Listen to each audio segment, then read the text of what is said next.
بالاترین قدمتش اینجا 450 تا 500 سال. حالا محل به محل فرق کنه، هر محلی هم یه اسمی داره. محل پایین یعنی چند تا گذر داره، گذرها وصل میشه به صحرا و به کوچه باغا. کوچه باغا. اطراف محل پایین همه باغ هست.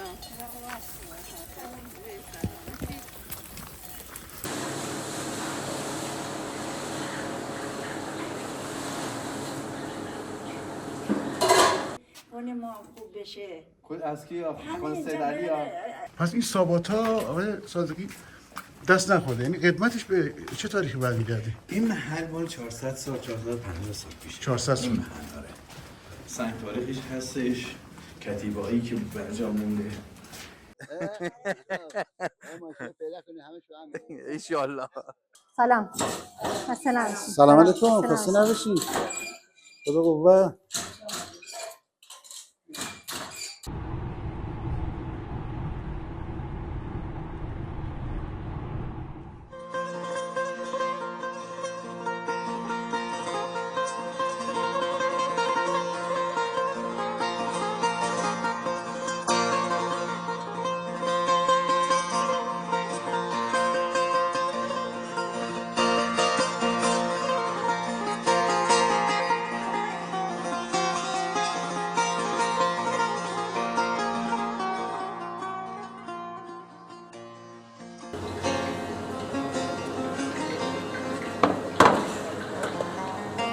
خدا قوت. خسته نباشی. اینجا محل جمع‌آوری شیر شرکت تعاونی زنان روستایی آفتابگردان کبیر جرقویه است. بله بفرمایید. سلام. خسته نباشی.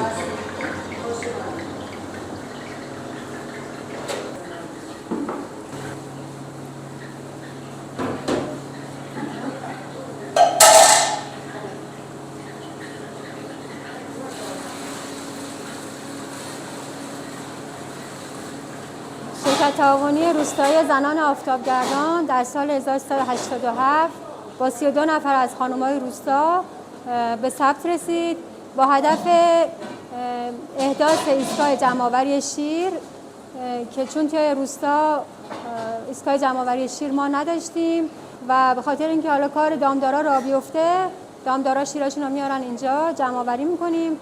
حالا یه سریشه که به کارخونه هم می‌کنیم، یه سریش هم تبدیل می‌کنیم، باهاش کش درست می‌کنیم، قارا درست می‌کنیم، تره درست می‌کنیم، پنیر، دوغ، ماست، روغن حیوانی.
این دستگاه 500 کیلو شیر میگیره، والا 5 6 ساعت در حال پخته و با این دستگاه هم زده میشه که تش نسوزه.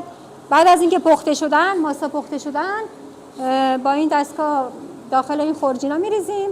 کشک پخته شده رو، ماست پخته شده رو میریزیم داخل این خورجینا و آبش که رفت، آبش داخل این دیگ میریزیم که ازش قارا درست میکنیم و خود کشک هم که دیگه خوب آبش رفت دیگه آماده قلقلی شدنه که برای همین کشک محلی که درست میکنیم.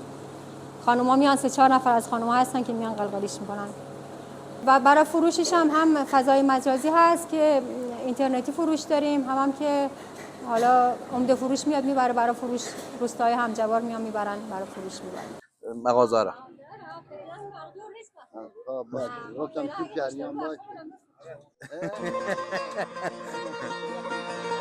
انشالله.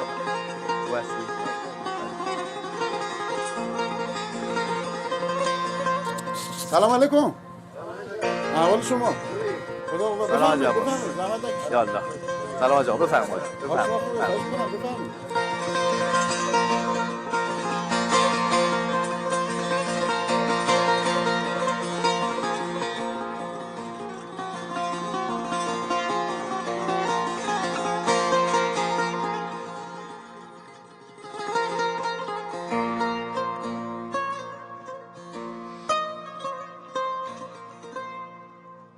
معرفی می‌کنید آقای؟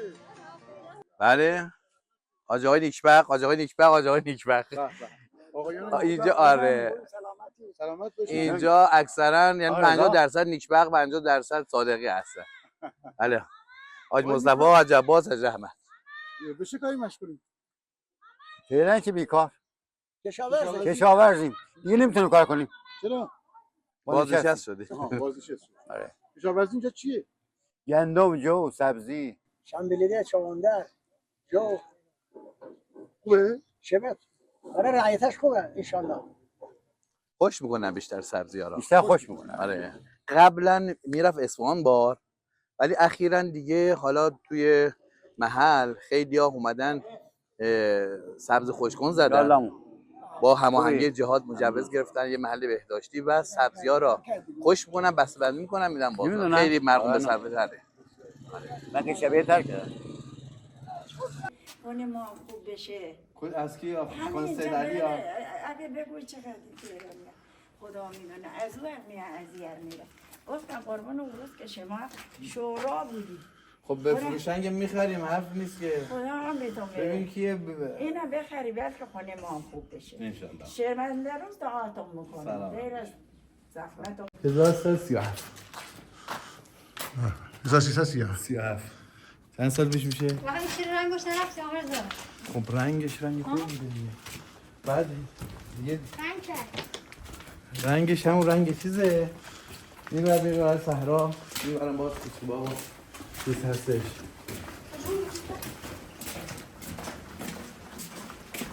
میشه لقب از چی مثلا؟ اینو دارن چا میکنن هر جاست.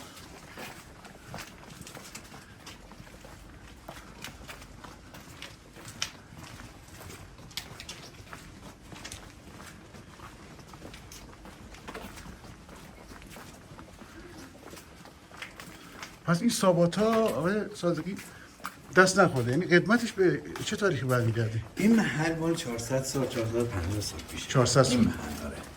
سنگ تاریخش هستش، کتیبه‌ای که برجا مونده.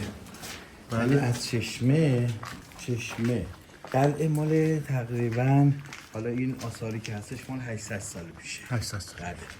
بعد حالا از بالا که شروع میکنی میای از 150 سال شروع میشه تا بالاترین قدمتش اینجا 450 تا 500 سال. حالا محل به محل فرق کنه، هر محلی هم یه اسمی داره. بسیار بله چه سایه‌ای میکنه این ساقا. اینا بغل یعنی خونه بوده یا نه جایی؟ اینا خونه هست، الان هم هست. الان خونه زندگی میکنن. بله.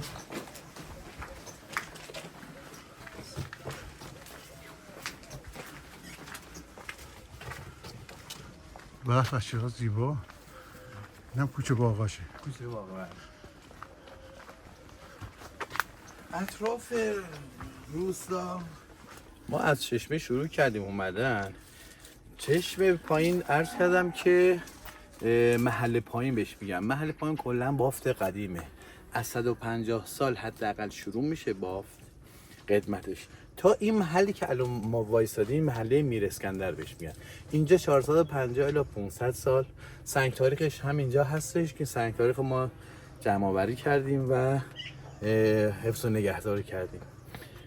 این آخر بافت هستش، آخر بافت محل پایین، یعنی چند تا گذر داره. گذرها وصل میشه به صحرا و به کوچه باغا. کوچه باغا. اطراف محل پایین همه باغ هست. از اون چشمه‌ای که خدمتتون عرض کردم بله. یه خروجی آب میاد برای این باغا. این باغ. یعنی میاد تو خونه ها رد میشه، استفاده میکنن از آب، بعد میاد برای استفاده از باغا آبیاری میشه.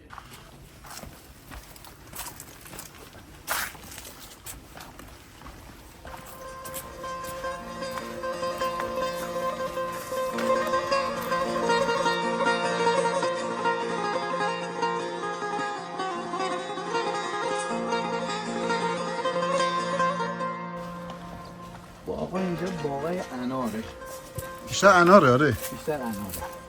انجیرم داره و زردالو خیلی خوبی داره. البته زردالو فقط برای خوردنه، برای فروش نیست، ولی انارش چرا برای فروش هست. این صرفه اقتصادی داره. آره الان درخت زردالو هستش.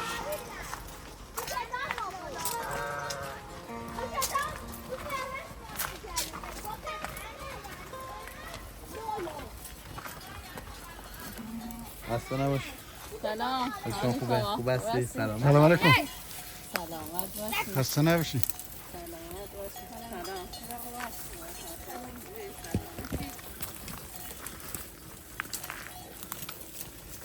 سلام. آخر باف که میایم به شعاع 200 تا 250 متر همه باغ هست اطراف محل پایین، اطراف روستا. باغای سرسبزی هم هست. بعد از باغات یه صحرا شروع میشه، یعنی اون دیگه کش سبزی و گندم و جو و محصولات دیگه.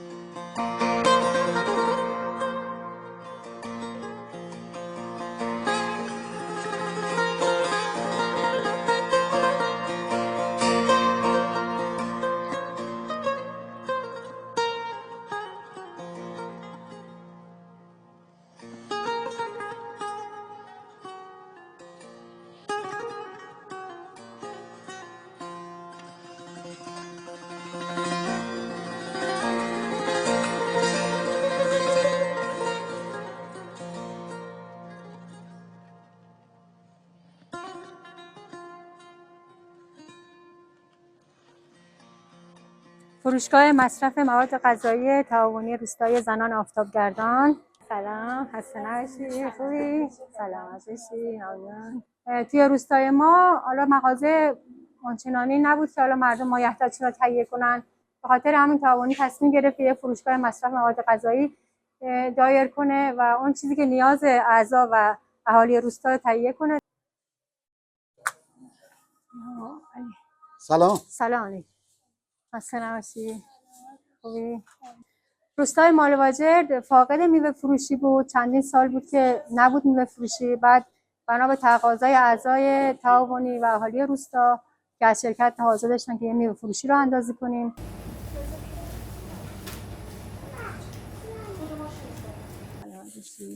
سلام خوبی؟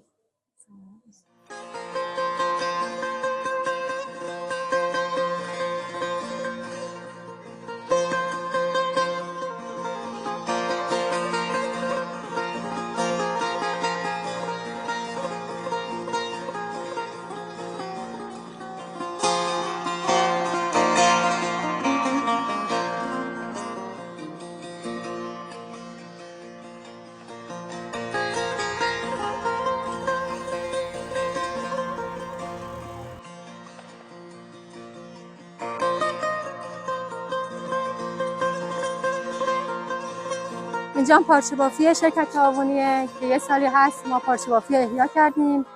اعضای تعاونی آموزش دادیم و در حال بافت سفره و حوله هستن. سلام. خسته نباشید. سلام علیکم. خسته نباشی. خدا قوت.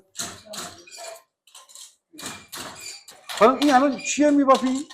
ما این دستمال آشپزخونه با حوله. شما جز اعضای تعاونی هست؟ بله. بعد خانم این کار به صرفه اقتصادی داره؟ خب اگه به رونق بیفته بازاریابیش کنن بله. سلام علیکم. حال شما خوبه؟ ایشون هم از اعضای مدیر ایشونن؟ الان یه ایستگاه شیره، ولی چند سال زمینش خریداری کردیم، یه 4 دیواری کشیدیم، همون نقدینگی هم نداشتیم که حالا ساختمانش رو بنا کنیم. مگر مشکلات مالیمون برطرف بشه خیلی کارا میتونیم انجام بدیم، دستگاهش آماده کنیم، تعداد افرادی هم میتونیم خیلی سرکار بذاریم. کلا تعاونی زنان آفتابگردان سهامدارا خانومن که سال 87 با 32 نفر از خانوما تأسیس شد و 7,200,000 تومان پول. بعد دیگه به مرور زمان که حالا عملکرد شرکت خوب بود و حالا یه سری خانم‌ها مشتاق شدن که دوباره بیان عضو تعاونی بشن. در حال حاضر ما 128 نفر سهامدار زن داریم و اون آورده اعضامون هم که نزدیک 700 میلیون تومانه.